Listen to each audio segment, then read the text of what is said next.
Oui, bonjour à tous. Donc aujourd'hui, je voudrais analyser avec vous l'arrêt qui vient d'être rendu par la Chambre mixte qui concerne en fait le dol qui est commis par un mandataire et la manière dont on peut caractériser la responsabilité de son mandant. Donc on va revenir là-dessus. C'est un arrêt qui est très intéressant à plusieurs égards, donc je vais faire un chapitrage de cette vidéo en détail. Vous le retrouverez donc sous la vidéo. Vous pourrez également télécharger toute cette présentation qui va défiler sous vos yeux. Je vous mettrai le lien sous la vidéo. Voilà, donc voilà, il y a plein de choses à dire sur cet arrêt vous le retrouvez donc sur le site de la Cour de cassation. Et ce qui est intéressant d'ailleurs sur le site de la Cour de cassation, vous allez retrouver en fait l'avis de l'avocat général et le rapport du conseiller rapporteur. Alors j'en parlerai brièvement à la fin de cette vidéo de ce qu'ils ont évoqué. Mais c'est très intéressant de voir comment en fait un pourvoi est instruit, c'est-à-dire que quand vous faites un pourvoi, donc celui qui forme le pourvoi, donc il dépose son mémoire ampliatif, et à la suite de ce dépôt du mémoire ampliatif, vous avez donc le conseiller rapporteur qui va regarder ce que disent les mémoires adverses, les mémoires en défense, et qui va essayer de synthétiser tout ça, de départager, ce qui vaut le coup pour la Cour de cassation de statuer, ce qui au contraire n'a aucun intérêt. Et c'est comme ça que généralement se fait le tri sur les branches sur lesquelles la Cour de cassation va finalement statuer et toutes les autres qui sont écartées. Et vous voyez aussi à travers ça en fait une analyse un peu objective du droit, de toute la doctrine, de toute la jurisprudence de la Cour de cassation. Donc l'avis du conseiller rapporteur c'est intéressant et l'avis de l'avocat général c'est quelque chose qui est un peu plus personnalisé. L'avocat général il est là pour suggérer une solution et il essaye de dire à la fin de son avis pourquoi il penche vers une solution plutôt qu'une autre. Et là ce qui est intéressant, vous allez voir, c'est que la Cour de cassation n'a pas tenu compte de l'avis de l'avocat général, que personnellement je trouve beaucoup plus pertinent que la solution qui a été retenue par la Chambre mixte. Donc, quelques mots brièvement sur les faits. Alors, les faits, ils sont très bien synthétisés dans le communiqué de presse de la Cour de cassation. Mais ce qui est important, en fait, c'est de comprendre que vous aviez en fait une société où il y avait différents actionnaires. Et il y avait un des dirigeants, en fait, qui était actionnaire. Et parmi les autres actionnaires, il y avait la femme du dirigeant et les enfants du dirigeant. Et en fait, tous ces actionnaires ont décidé de vendre l'entreprise à un tiers. Et la femme et les enfants ont donné mandat à leur mari et père pour vendre les actions en leur nom et pour leur compte. Donc ils ont fait un mandat de vendre les actions. Et le dirigeant, donc le père, vend toutes les actions. Il fait ça en 2012. Donc vous avez un protocole de cession, puis une cession définitive, je crois, qui ont lieu en avril 2012. Et les dates sont très importantes, vous allez voir par la suite. Et après ça, en fait, le nouvel actionnaire, qui a donc racheté l'entreprise, se rend compte qu'on lui a dissimulé quelque chose, on lui a dissimulé qu'un des dirigeants de l'entreprise allait partir. Et ça, cette dissimulation, on considère l'acquéreur, l'acheteur, considère que c'est un dol. Le dol en droit, c'est donc le mensonge. Et le dol, ça permet notamment de solliciter l'annulation du contrat. Et c'est ce qu'il demande au début. Il demande l'annulation de la cession des actions. Et en plus de ça, il demande le paiement des dommages et intérêts. Parce qu'en fait, effectivement, on peut, et on va revenir là-dessus, solliciter l'un ou l'autre, ou l'un et l'autre. Donc là, au début, et c'est toujours comme ça quand on fait une action en justice, on tire le plus large possible, donc il demande l'annulation de la cession d'action et également le paiement de dommages et intérêts en réparation du préjudice supplémentaire qui n'est pas déjà réparé par l'annulation de la cession. On va revenir là-dessus. Et finalement, en cours de l'instance, il se rend compte que finalement l'entreprise c'est assez intéressant tel qu'il l'a racheté et que la présence de dirigeants n'était finalement peut-être pas aussi essentielle que ça. Donc devant la cour d'appel, il renonce à demander l'annulation de la cession, et la seule chose qu'il demande, en fait, c'est des dommages et intérêts au titre de la responsabilité commise, en raison de la responsabilité donc, de ce que le mandataire a fait, et il va diriger ses demandes de responsabilité tant vis-à-vis du mandataire, c'est-à-dire le père, d'accord, mais également au regard vis-à-vis de la mère et de ses enfants. Donc au regard du mandant. Et vous voyez, le cœur du problème, c'est de savoir comment en fait on engage la responsabilité du mandant au regard de ce qu'a fait le mandataire. La Cour de cassation fait un tri dans tout ce qu'elle trouve inutile et elle ne répond que sur le deuxième moyen qui est pris dans sa deuxième branche. Et alors là, je vous ai mis les choses en couleur parce que pour les étudiants qui regardent cette chaîne YouTube, c'est important. Et je l'enseignais avant quand je faisais un séminaire sur la technique de cassation, c'est très important de comprendre en fait comment est structurée une branche. Une branche, en fait, c'est un condensé d'un arrêt de la Cour de cassation. Donc vous avez en fait le syllogisme juridique qui s'applique parfaitement. Vous avez une majeure, une mineure et un cas d'ouverture à cassation. La majeure, elle est là. En fait, la majeure, ce qui est en orange, qui apparaît devant vous en orange, c'est le raisonnement de pur droit. C'est les considérations qui sont purement juridiques. Et généralement, dans la majeure, vous rappelez en fait des attendus de la Cour de cassation qui figurent dans d'autres arrêts. Moi, personnellement, maintenant, dans la majeure, en fait, à la fin de la majeure, je vais même jusqu'à citer les arrêts de la Cour de cassation sur lesquels je m'appuie. Pour que, voilà, soit bien en évidence que la première partie de mon raisonnement, c'est du pur droit. Et là, en fait, qu'est-ce que le pourvoi, il est fait donc par l'acheteur, parce que l'acheteur, il a été débouté, en fait, de sa demande de responsabilité auprès des enfants et de la femme. C'est-à-dire qu'en fait, la Cour d'appel a dit la responsabilité du père, du mandataire, je la reconnais. Il a effectivement commis une dissimulation qui est une faute et ça engage sa responsabilité. Et c'est quand même une responsabilité à hauteur de 400 000 euros. En revanche, la Cour d'appel dit je ne veux pas considérer que l'épouse et les enfants ont commis eux aussi une faute et que leur responsabilité est engagée.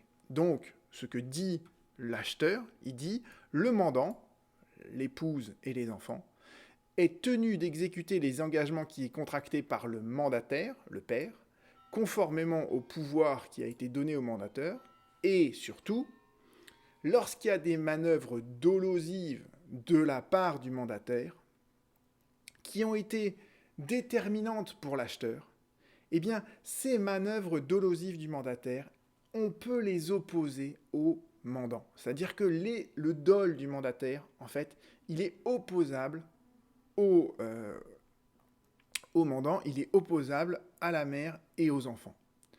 Et donc ça, c'est la majeure, qui vous rappelle en fait des solutions de la Cour de cassation assez constantes.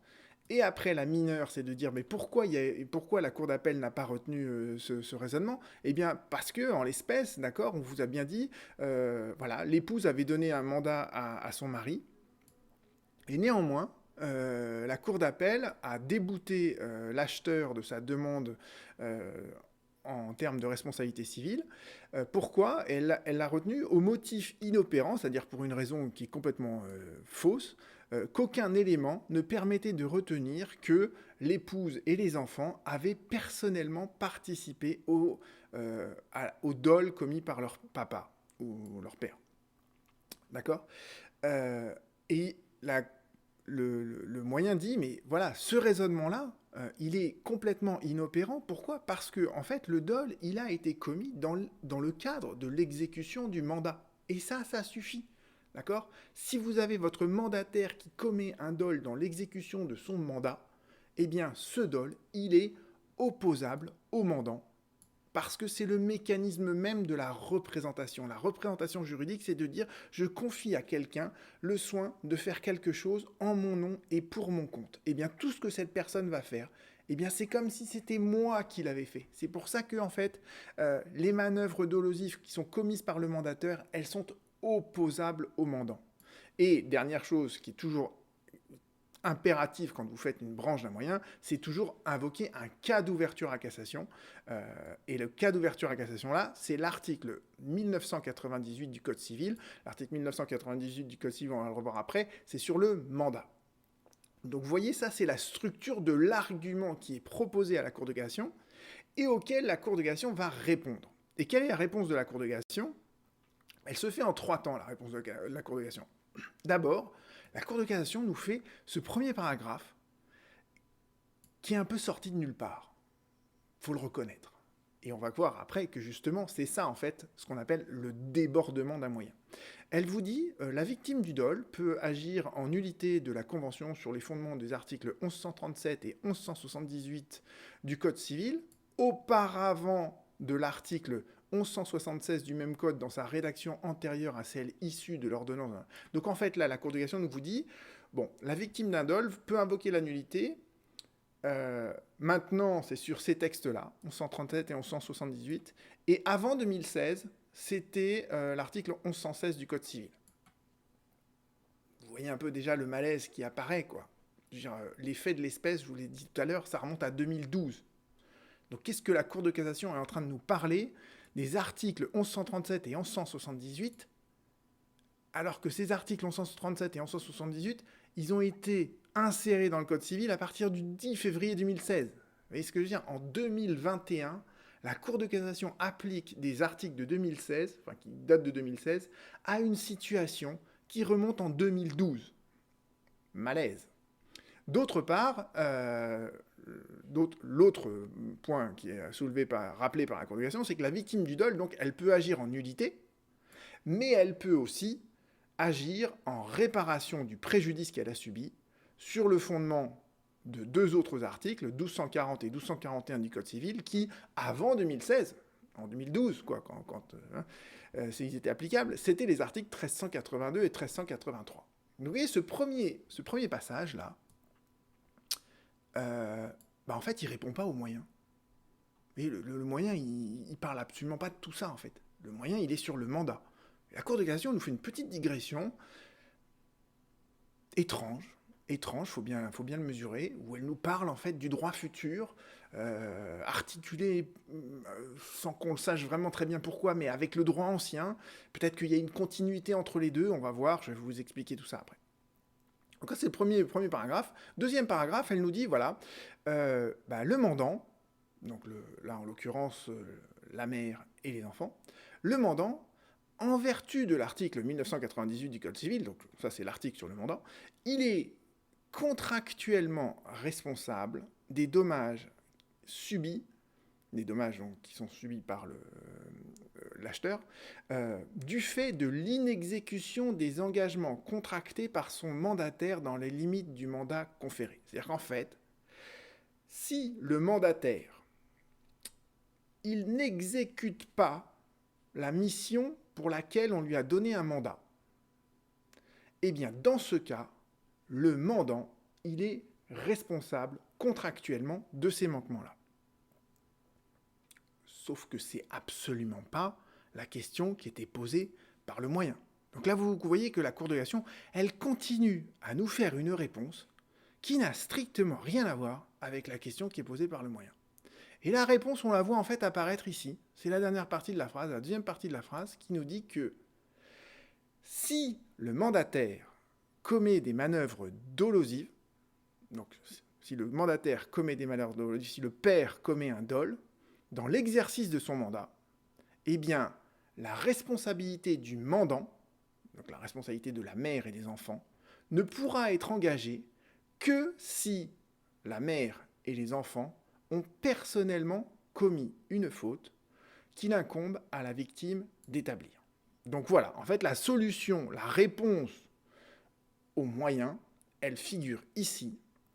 Et on vous dit que quand il y a des manœuvres dolosives, le mandataire, il engage sa responsabilité civile et que sa responsabilité civile. Si vous voulez rechercher la responsabilité civile du mandant, il faudra prouver une faute qui est imputable, que l'on peut attribuer au mandant, à la mère et aux enfants. Et là, en l'occurrence, qu'est-ce qui s'est passé ? La Cour d'appel, elle a dit, il y a effectivement des manœuvres dolosives de la part du père, du mandataire, qui n'a pas révélé à l'acquéreur le départ du directeur général de la société. Mais en revanche, la Cour d'appel a dit, il n'y a aucun élément qui ne permet d'établir que l'épouse et les enfants avaient personnellement participé à ce dol.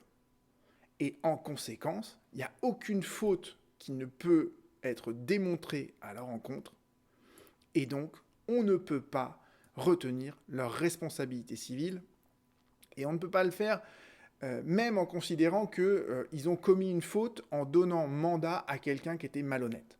Ça, c'est ce qu'on appelle la culpa in eligendo. Il y a deux fautes parfois, en fait, en doctrine, en fait, on considérait qu'il pouvait y avoir 2 fautes de la part du mandataire. La première faute, c'est celle d'avoir choisi un mauvais mandataire. Et la deuxième faute, c'est le fait de n'avoir pas suffisamment surveillé ce mandataire. Donc vous aviez la culpa in eligendo, je pourrais le rajouter là, et la culpa in diligentio, ou je sais pas quoi, de ne pas avoir fait suffisamment de diligence pour surveiller son mandataire. Donc là, vous voyez que la Cour de cassation, incidemment, nous dit la responsabilité du mandant ne pourra pas être recherchée du seul fait qu'en gros, il a choisi un mauvais mandataire. Et la Cour de cassation dit, donc circuler, il n'y a rien à voir. Alors, sur la forme, alors, vous avez compris qu'il y a un débordement du moyen, parce que le principe qu'on inculque quand on commence à faire des pourvois à la Cour de cassation, et que la Cour de cassation répète souvent, en off, entre guillemets, c'est qu'elle ne statue que sur le moyen, sur tout le moyen, mais que le moyen. D'accord ? Elle ne statue pas en dehors du moyen. Et donc ça, c'est le principe. Et il y a des exceptions, des rares exceptions, où l'on reconnaît que la Cour de cassation, elle fait ce qu'on appelle un débordement du moyen. Elle va au-delà de ce que dit le moyen. Les exemples sont très très rares, je pourrais vous en retrouver d'autres si vous voulez, mais quand la Cour de cassation fait ça, en fait, il faut comprendre qu'elle outrepasse ses pouvoirs. Elle fait un excès de pouvoir, mais si elle fait cet excès de pouvoir, c'est justement parce qu'il lui apparaît comme étant très important de reconnaître une solution dans le cadre d'une espèce où, a priori, la question ne se posait pas vraiment. Donc, généralement, quand il y a un débordement du moyen, vous êtes en présence d'un arrêt de principe, et puis là, bon, évidemment, un arrêt de chambre mixte avec la plus grande diffusion possible, effectivement, c'est un principe. Et il est où le principe ? Il est dans les 3 paragraphes que je vous ai dit, mais il est notamment ici, dans le premier paragraphe, avec ce visa des textes qui est très étrange. Visa des textes qui est très étrange, et en fait... je voulais expliquer vous savez que récemment j'ai fait une vidéo sur les revirements de jurisprudence prospectif et d'anticipation. Donc je vous renvoie à cette vidéo. Mais ce que je voulais expliquer dans cette vidéo, c'est que lorsque elle a pris ses fonctions de première présidente de la Cour de cassation, Madame Arins, elle a dit « Je veux que la Cour de cassation veille à ce que, à peine promulgués ou publiés, les textes de loi et leurs décrets soient immédiatement interprétés et appliqués de manière cohérente par l'ensemble des juridictions. » D'accord ? Et c'est exactement ce passage-là, vous pourrez recliquer dessus à nouveau pour le voir. Et c'est exact. Et vous voyez, là, c'est la première illustration concrète de ce que a annoncé Madame Arins. Donc en fait, elle est assez cohérente avec elle-même, c'est qu'elle elle met en œuvre exactement ce qu'elle a dit, et vous comprenez bien que là, on est dans une situation où, en gros, on fait comme si l'article 2 du Code civil n'existait pas, d'accord ? La loi ne dispose que pour l'avenir, elle n'a point d'effet rétroactif. Là, ça n'effleure même plus la Cour de cassation, puisqu'on était sur un protocole de cession en 2012, et que la Cour de cassation nous vise des textes qui n'existent que depuis 2016. Et si vous reprenez donc le communiqué de presse que nous fait la Cour de cassation, qu'elle a publié sur son site, en fait, la Cour de cassation avoue clairement que si elle a fait de cette manière-là, il y a bien une erreur de droit dans la présentation. Effectivement, il n'y a aucune raison d'invoquer et de viser dans la décision des textes qui datent de 2016, alors que la situation, elle s'est nouée en 2012. Mais justement, nous dit la Cour de cassation, si elle a fait ainsi, si elle a commis cette erreur grossière, c'est pour faciliter pour l'avenir l'interprétation de sa jurisprudence par les praticiens du droit. Autrement dit, ce qu'elle nous dit là, c'est que les faits, ils étaient en 2012, c'était sur les anciens textes du Code civil, mais je parle déjà des nouveaux textes du Code civil. Pourquoi ? Pour bien vous faire comprendre que cet arrêt de la chambre mixte, il sera encore valable quand on appliquera les nouveaux textes. Vous voyez, c'est ça le message que donne la Cour de cassation. C'est pas... bon, il y a du revirement de jurisprudence là-dessus par rapport à la jurisprudence antérieure, quoique elle était mal fixée, cette jurisprudence, donc on ne peut pas vraiment parler d'un revirement massif, mais vous voyez clairement qu'il y a cet effet de proclamation de la part de la Cour de cassation qui nous dit, ben voilà, ma jurisprudence, elle sera parfaitement continue, et je retiendrai la même solution au regard des textes anciens du Code civil, qu'au regard des nouveaux textes qui sont en vigueur, puisqu'ils apparaissent dans ma décision, alors qu'ils n'auraient rien dû faire là-dedans. Alors, maintenant que la Cour de cassation a dit ça, essayons de comparer les textes pour voir en fait si effectivement il y a une continuité du droit ou est-ce qu'il y a une rupture et que la Cour de cassation n'a pas fait une énorme violation en fait de l'article 2 du Code civil. Et en fait, il n'y a pas vraiment de véritable violation. Donc là, j'ai repris en fait les, les articles. Alors en grisé, vous avez les articles, les anciens articles du Code civil et sur fond blanc, articles nouveaux. Et l'article 1137, en fait, dorénavant, il évoque trois hypothèses. Il nous dit que le dol, classiquement, en fait, c'est quoi? C'est des manœuvres, c'est des mensonges, d'accord? Et il a été rajouté en 2016 qu'il pouvait aussi y avoir un dol quand il y a une dissimulation. Donc on peut mentir, une omission en fait, une dissimulation, le fait de ne pas dire quelque chose, ça peut aussi constituer un dol. Et ça, c'était en fait une solution qui avait été retenue par la Cour de cassation dans les arrêts de 74 sur une porcherie, enfin un arrêt assez connu que vous retrouvez dans tous les codes. Et enfin, on nous dit que il n'y a pas de dol quand il s'agit en fait de l'estimation de la valeur d'une prestation. Et vous voyez que cet article 1137 du Code civil, il reprend dans son premier alinéa le principe qui était énoncé dans l'ancien article 1116 où on parlait bien de manœuvre, d'accord en fait, 1137, dans son alinéa 2, ne fait que codifier une jurisprudence ancienne de la Cour de cassation. Donc vous voyez qu'il ne fait que codifier en fait à droit constant une règle ancienne et une jurisprudence très ancienne. Donc d'une certaine manière, 1137 par rapport à 1116 du Code civil, c'est pas gênant. L'article 1178 du Code civil, il est intéressant. Pourquoi? Parce que avant, dans le Code civil, il y avait rien sur la nullité. Il n'y avait pas d'article sur la nullité. Donc en fait, le régime de la nullité, c'était un régime qui était jurisprudentiel. Et là, en fait, le législateur a créé toute une section en fait du Code civil sur la nullité. Et cet article, qu'est-ce qu'il nous annonce?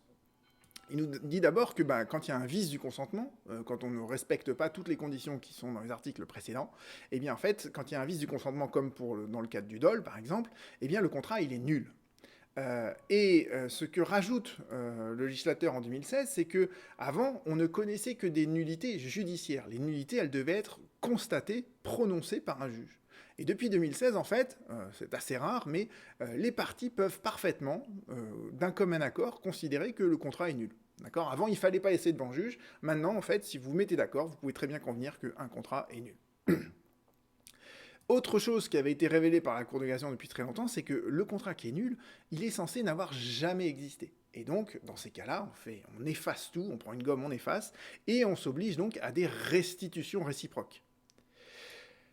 Donc ça, en fait, tout ça, c'est ce qui s'est dégagé de la jurisprudence pendant très longtemps. Et ce qui s'était également dégagé de la jurisprudence, c'est que quand il y a un vice du consentement, quand il y a un dol, on peut invoquer la nullité du contrat, mais on peut aussi, indépendamment de la nullité, ne solliciter que la réparation du dommage que l'on a subi.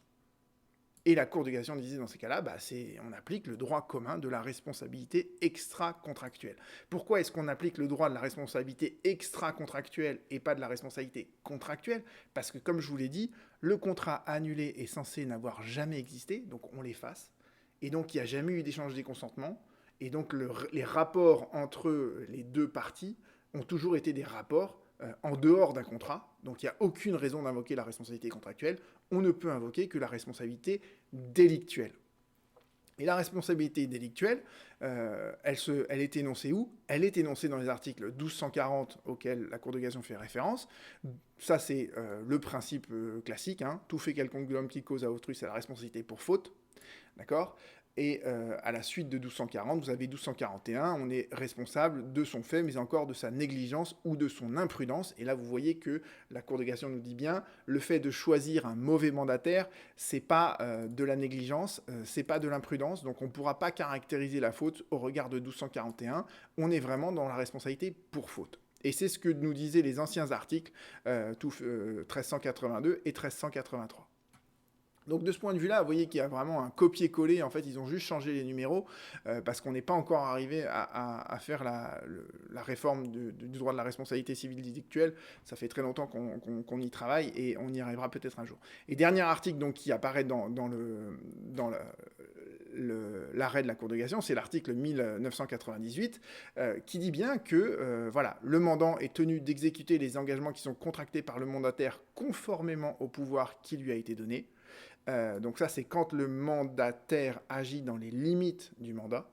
Mais parfois, le mandataire va agir au-delà des limites du mandat, et dans ces cas-là, eh bien, en fait, le mandant peut parfaitement ratifier, expressément ou tacitement, ce qui a été fait au-delà du mandat. Donc voilà ce que dit l'article 1998. Donc vous reprendrez tout ça posément, et là, vous pouvez mettre la vidéo sur pause, surtout si vous êtes des étudiants qui étudient le droit des obligations, et vous pouvez vous poser la question, quels sont les articles qui manquent à travers tous ceux que je viens d'énoncer. Donc je vous laisse le temps de mettre la vidéo sur pause. Et voilà la réponse. La réponse, en fait, il manque 2 articles. Il manque l'article 1138 du Code civil. Et pourquoi c'est très important cet article 1138 du Code civil? Parce qu'il fait suite à l'article 1137. D'accord? L'article 1137, je vous ai dit, il définit le dol, il vous dit c'est des manœuvres, ça peut être une dissimulation, ça ne peut pas porter sur l'évaluation de la prestation. Et ce que dit 1138, c'est que le dol, il est également constitué s'il émane du représentant. Après, du gérant d'affaires, du préposé, du portefort, du contractant. D'accord? Donc il y a quand même un dol de la part du mandant en raison de ce qu'a fait son mandataire. D'accord? Le mandataire, c'est celui qui représente le mandant. Le mandataire, c'est le représentant. Et vous voyez bien que l'article 1138 du Code civil, il est exactement dans la situation qu'on étudie. La femme et les enfants, ils ont été représentés par leur père. Et l'article 1138 du Code civil nous dit, il y a bien un dol dans ces cas-là qu'on va reprocher aux représentés, d'accord, à la femme et aux enfants. Et ce dol, en fait, qui leur est imputable à eux, pourquoi? Parce que, en fait, il émane de celui qu'ils ont choisi pour les représenter, de leurs représentants à eux. Voyez? Donc relisez cette phrase, on est exactement dans cette hypothèse. Donc moi je veux bien que la Cour de cassation, elle prenne des libertés folles avec l'article 2 du Code civil. Je veux bien que pour des faits de 2012, elle invoque les dispositions du Code civil depuis 2016. Mais dans ce cas-là, quitte à invoquer l'article 1137 comme elle le fait, je veux dire, pourquoi s'arrêter en si bon chemin? On est à 1137. Ça coûte quoi de rajouter l'article 1138? D'autant que l'article 1138, je ne sais pas, mais il suffit de le relire pour que ça interpelle. C'est vraiment le mandat, c'est un mécanisme de représentation. Donc je ne vois même pas comment ils ont pu faire l'économie de viser cet article et d'expliquer au moins pourquoi il n'est pas applicable. Et autre chose, on invoque 1240, 1241, encore une fois. Pourquoi s'arrêter en si bon chemin? Allons jusqu'à 1242. 1242, c'est l'ancien article 1384, et c'est sur la responsabilité du fait d'autrui. La responsabilité du fait d'autrui, c'est ce qu'on appelle la responsabilité des commettants vis-à-vis de leurs préposés. Alors ça, c'est des termes qui sont un peu datés de 1804, mais le commettant vis-à-vis de ses préposés, c'est par exemple l'employeur vis-à-vis du salarié. Et c'est aussi, dans certains cas, le mandant vis-à-vis de son mandataire. Donc vous voyez, cet article 1242, on va voir, il a déjà été reconnu dans la jurisprudence auparavant pour caractériser la responsabilité civile du mandant en regard des fautes civiles qui ont été commises par le mandataire. Donc cet arrêt de chambre mixte que vous avez sous les yeux, il laisse déjà un goût d'inachevé parce qu'on se dit, mais pourquoi ils n'ont pas évoqué ces 2 articles qui sont, enfin, c'est pas à l'autre bout du Code civil, hein, c'est 1137, 1138, quoi. Et puis 1240, 1241, 1242. Enfin, je veux dire, c'est des blocs, hein, c'est des blocs, je vois pas pourquoi on les a scindés. Bon. Et justement, on en arrive à la deuxième partie de cette vidéo, c'est sur l'analyse de fond. Alors, c'est quoi qui est en jeu dans cet arrêt, en fait? C'est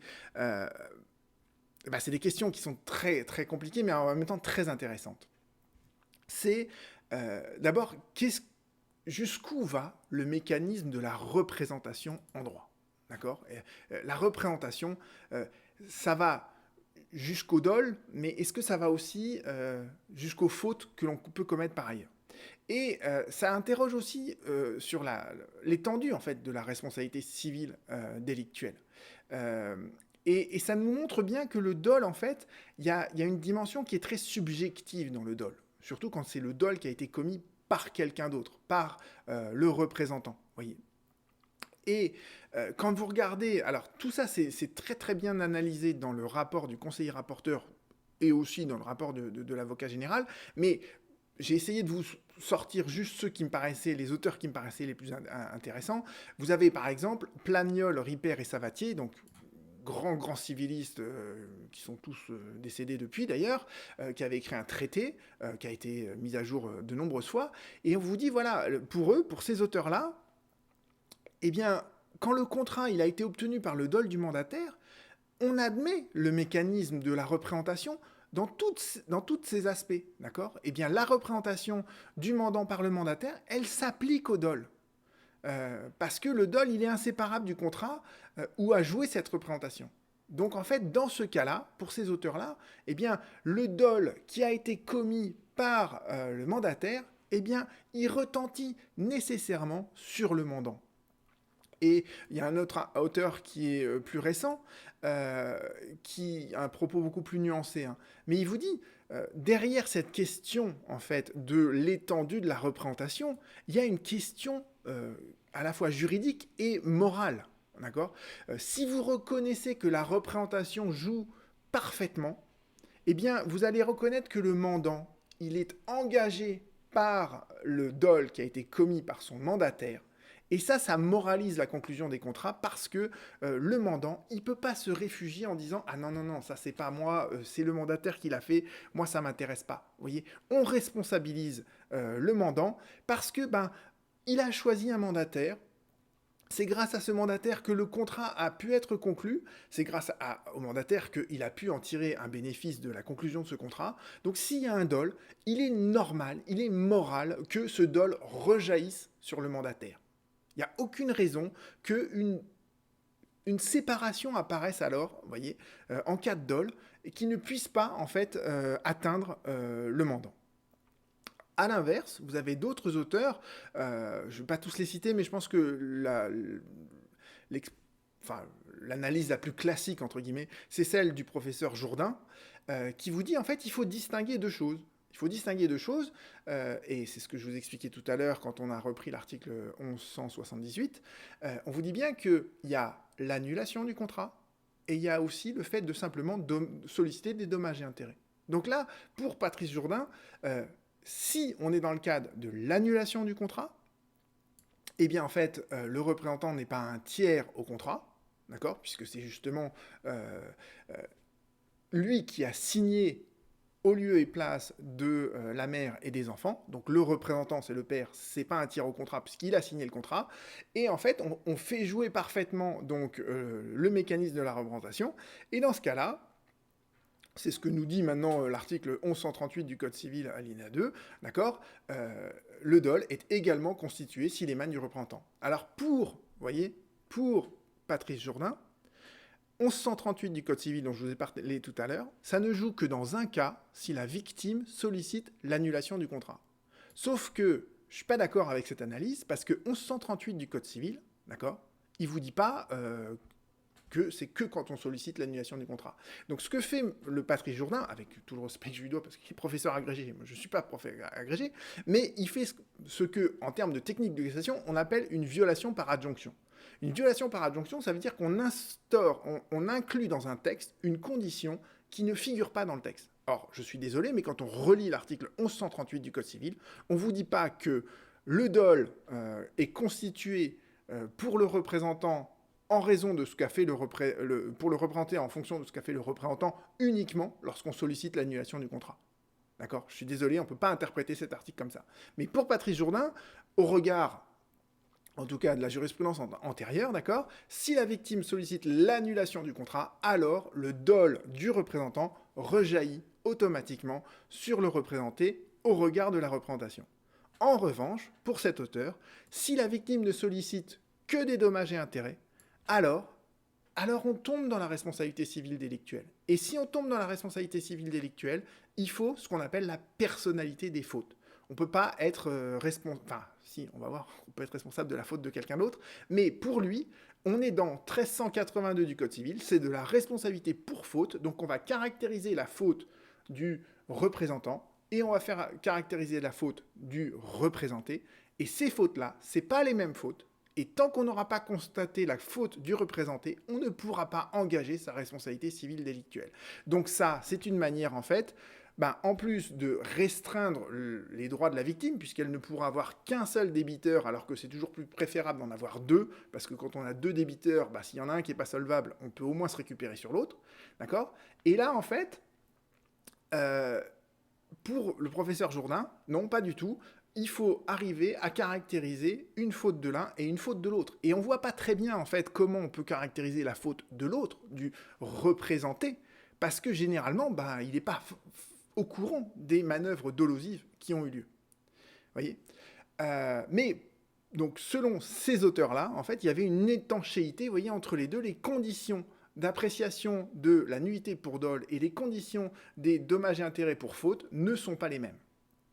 Qu'est-ce qui se passe si on regarde la jurisprudence antérieure? Alors, dans l'avis de l'avocat général et du conseiller rapporteur, vous avez de la jurisprudence depuis la fin du 19e siècle. Moi, je vous donne juste les derniers arrêts qui paraissent importants à travers toute leur analyse. Et c'est des arrêts d'ailleurs que vous allez retrouver dans les codes civils, que ce soit le code Dalloz ou le code LexisNexis. Je commence donc peut-être par celle de 95. Celle de 95, et on va remonter dans le temps en fait, on nous dit bien voilà, que le vendeur, il était représenté par quelqu'un, et les manœuvres de ce représentant, elles étaient opposables à l'établissement de crédit. Donc vous voyez que la chambre commerciale, en 95, elle admet de faire pleinement jouer le mécanisme de la représentation. Vous avez ensuite un arrêt de 98, troisième chambre civile, où là, on nous dit, on fait jouer le mécanisme de la représentation, d'autant que, en plus, on n'avait pas démontré que le mandataire avait dépassé les limites de son mandat, d'accord? Et on ne démontre pas non plus que la société, le mandant, donc, avait connaissance de ce qu'avait fait son mandataire, des manœuvres fallacieuses de son mandataire. Et le professeur Pierre-Yves Gauthier vous dit, ces deux éléments-là, qui sont relevés là, en fait, ils sont surabondants. Ils n'étaient pas nécessaires. Le mécanisme de la représentation, il joue à plein, d'accord? Tant que, vous relirez tranquillement ce qu'il a écrit là, mais tant que le mandataire ne fait qu'exécuter son mandat, quand bien même il commettrait un dol dans le cadre de l'exécution de son mandat, le mandant, il est automatiquement engagé par le mécanisme de la représentation. On ne doit pas prouver en plus, d'accord, qu'il avait connaissance des manœuvres dolosives qui étaient commises par son mandataire. Donc, il est assez critique sur cet arrêt, professeur Pierre-Yves Gauthier, en disant que la représentation joue à plein et on ne va pas y insérer des conditions supplémentaires. Vous lisez cet arrêt de la première chambre civile de 2016, là aussi, c'est un arrêt non publié, mais on admet que les fautes qui étaient caractérisées de la part du mandataire et qui étaient constitutives d'un dol, elles étaient opposables au mandant, parce qu'elles étaient accomplies dans les limites du mandat conféré. Donc vous voyez, on fait jouer à plein le mécanisme de la représentation. Et dernier arrêt donc de 2018, publié au bulletin de la 3e chambre civile, on admet aussi la représentation. Le mécanisme de la représentation, et on lui fait jouer en fait son plein effet. Donc vous voyez que dans la jurisprudence antérieure, on était plutôt, si on doit dégager une tendance dominante, on était plutôt dans la thèse de Plagnol, Ripert et Savatier. De dire, la représentation, elle joue à plein, et ce mécanisme de représentation, il est tellement vrai qu'il a été consacré dans le Code civil à l'article 1138. dont on se demande toujours, et j'aimerais bien, peut-être qu'il y a un auteur en doctrine qui va nous expliquer pourquoi cet article n'apparaît pas, en tout cas, on ne peut pas le comprendre à la lecture de l'arrêt de la congrégation. Et au regard donc de tout ce que je viens de vous dire là, vous voyez que la décision de la Chambre mixte, donc aujourd'hui, qui a été rendue il y a 2 jours, elle se situe très en deçà de ça. Il y a une forme de revirement, en tout cas d'évolution de la jurisprudence, puisqu'il y a ces 2 propositions distinctes. Alors la première proposition, je m'interroge toujours pourquoi la Cour de cassation nous la donne. En vertu de l'article 1998, le mandant, il est responsable des dommages subis du fait de l'inexécution des engagements contractés par son mandataire dans la limite du mandat conféré. Mais là, en fait, il n'y a pas d'inexécution des engagements contractés dans la limite du mandat conféré. Le mandataire, il a parfaitement fait ce qu'on lui a demandé de faire. On lui a demandé de vendre ses actions à lui et les actions de sa famille. Il les a vendues à une société qui les a achetées et qu'en n'était pas trop déçue puisqu'elle les a gardées. Donc, vous voyez, il n'y a aucune inexécution de la part du mandataire. Et reste donc, par soustraction, la solution qui nous intéresse, qui est effectivement novatrice et qui se situe très en retrait par rapport au mécanisme de la représentation dont je vous ai dit que la Cour de cassation l'avait retenu à plusieurs reprises. Et là, on vous dit bien, non. Donc, si on ne sollicite pas l'annulation du contrat, on doit, nous dit l'article 1178 du Code civil, on doit se fonder sur la responsabilité civile délictuelle. Et donc, eh bien là, on ne tient plus compte, pour la Cour de cassation, du mécanisme de la représentation. Et il faut, à tout prix, caractériser la faute du mandant. Et la faute du mandant, ça n'est pas la faute du mandataire. Le mandataire, il a commis une faute, il est sanctionné pour cette faute-là. Mais pour pouvoir engager la responsabilité du mandant, eh bien, il faudra trouver une autre faute. Et vous voyez à travers tout ça que, à la lecture de cet arrêt, moi j'ai beaucoup de questions. Je vous ai livré mon analyse, mais c'est une analyse qui aboutit sur finalement des questions, et peut-être que je trouverai la réponse dans des analyses de la part de professeurs agrégés, parce qu'ils vont tous commenter cet arrêt.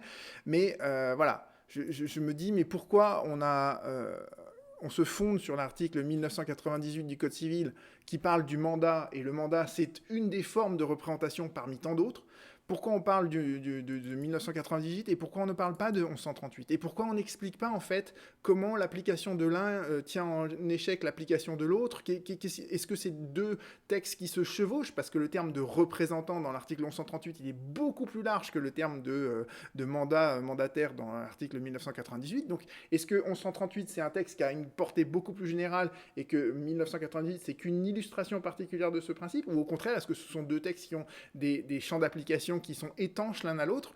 Je ne comprends pas pourquoi la Cour de cassation n'a pas statué là-dessus, parce qu'il faut bien voir que son arrêt, il va solliciter plus de contentieux qu'il va en dissiper. C'est que dans les arrêts ultérieurs, tout le monde va se mettre à invoquer 1138 en disant « Vous ne nous appliquez pas l'arrêt de la Chambre mixte du 29 octobre 2020 », parce que cette fois, on est dans 1138 et que la Cour de cassation n'a pas statué au regard de 1138 dans cet arrêt du 29 octobre 2021. Et encore une fois, je vous ai dit tout à l'heure, on évoque 1240, 1241, mais pourquoi pas aller jusqu'à 1242 ? Et là, ça c'est juste des extraits que vous retrouverez dans le rapport du conseiller rapporteur. Vous avez le professeur Le Tourneau qui écrit en fait le répertoire d'Allos, qui a écrit tout le fascicule sur le mandat, et qui vous dit bien que, on peut parfaitement suggérer que le mandant, c'est un commettant au sens de l'article 1242 alinéa 1. Et en plus, l'intérêt... alors, c'est pas toujours facile de dire que le mandant, c'est un commettant et que le mandataire, c'est un préposé, parce que pour qu'il y ait un lien de préposition entre le commettant et le préposé, nous dit le professeur Le Tourneau, c'est qu'il n'y a pas une liberté totale de la part du préposé. D'accord ? Donc c'est pour ça que le commettant préposé, l'illustration classique moderne, c'est le contrat de travail, avec l'employeur qui a ce pouvoir de direction sur le préposé. Mais, voyez, cette difficulté-là, elle n'est pas insurmontable en elle-même. Et le professeur Meki, Moustapha Meki, lui, il écrit au jurisclasseur, il écrit donc l'autre fascicule sur le mandat, et lui, il recense dans son jurisclasseur toutes les occurrences, toutes les fois où la jurisprudence s'est fondée en fait en disant le mandant, le mandataire, on fait abstraction des règles du mandat, on est dans le cadre de la responsabilité civile, pas de problème. Eh bien, le mandant, c'était le commettant et le mandataire, c'était le préposé. Et, euh, et, et d'une certaine manière aussi, d'ailleurs, qui peut le plus, peut le moins. C'est-à-dire que, vous voyez que pour invoquer le dol, il faut arriver à montrer que, eh bien, en fait, la faute qui a été commise par le mandataire, elle est gravissime. Elle est gravissime parce qu'elle a empêché qu'il y ait un consentement valable de la part de, là, ici, c'était l'acheteur. Donc, vous voyez, la faute du mandataire, elle a vicié le consentement de l'acheteur. Mais l'acheteur peut aussi dire, bon, je veux bien garder le contrat, je ne veux pas solliciter l'annuité, mais je veux juste des dommages et intérêts. Vous voyez que quand on dit ça, eh bien en fait on se rend compte que la responsabilité civile délictuelle, c'est pour une faute qui est quand même vachement moins grave que dans le cadre du dol que l'on invoque au titre de l'annuité. Donc c'est quand même paradoxal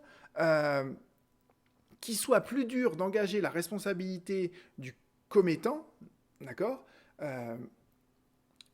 en devant caractériser une faute de sa part, alors que si on est dans le cadre du dol et de la nullité, eh bien en fait on admet parfaitement ce mécanisme de la représentation et on admet parfaitement qu'il n'y ait qu'une seule faute. Vous voyez ce que je veux dire?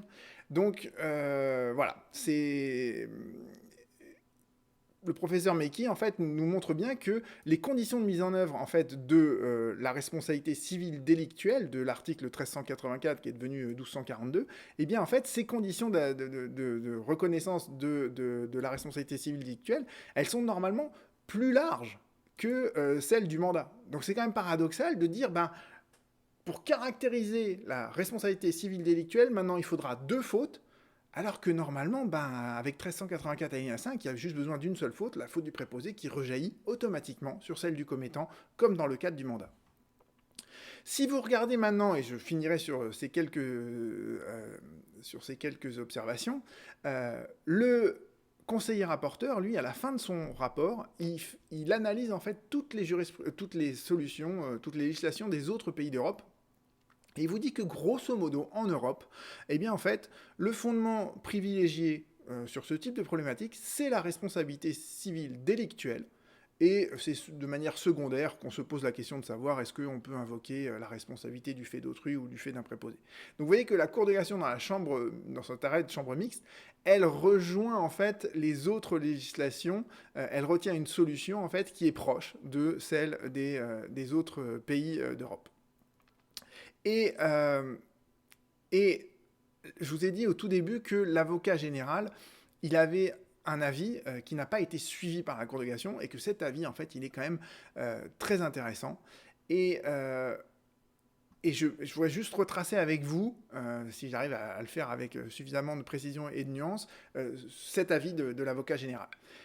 Et l'avocat général, il part de cette idée que vous avez ce mécanisme de représentation dans le cadre du mandat. Et lorsqu'on est en train d'exécuter un mandat, il y a une représentation parfaite, d'accord ? Et cette représentation parfaite, elle va jusqu'à la responsabilité. C'est-à-dire que le mandant, il est responsable de ce qu'a pu faire son mandataire. Et il est même responsable du dol. Et ça, c'est pas remis en cause par l'arrêt de la chambre mixte que vous avez sous les yeux.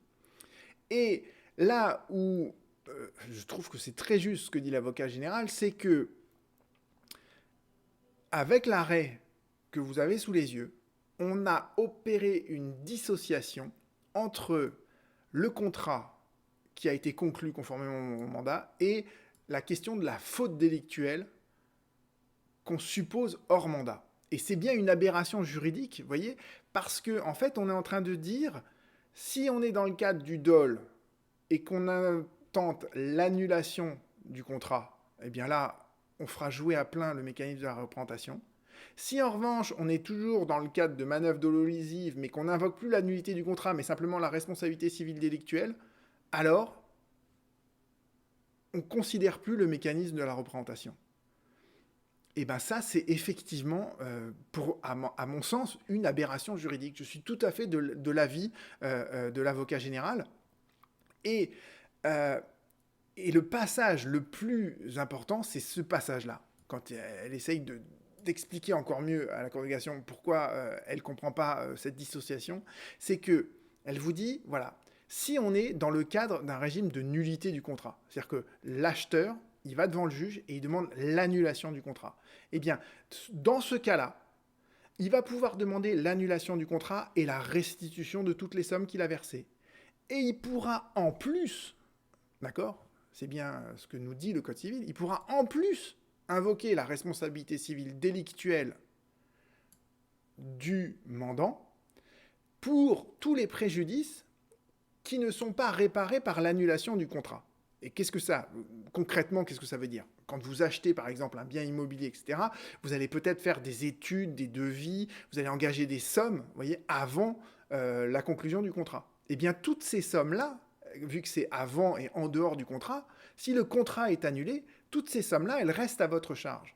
Donc, quand on est dans un cas le plus grave de dol, l'acheteur, il va devant le juge, il dit « je veux l'annulation du contrat, donc je veux qu'on me restitue tout l'argent que j'ai payé, mais je veux en plus, au titre de la responsabilité civile délictuelle, je veux récupérer toutes les sommes que j'ai avancées par ailleurs, que j'ai déboursées, tous les frais que j'ai engagés, qui n'ont pas à rester à ma charge, parce que le contrat est annulé, donc on fait comme si rien n'existait, et donc en plus de l'annulation, j'ai le droit d'obtenir la réparation de mon préjudice au titre de la responsabilité civile extra-contractuelle.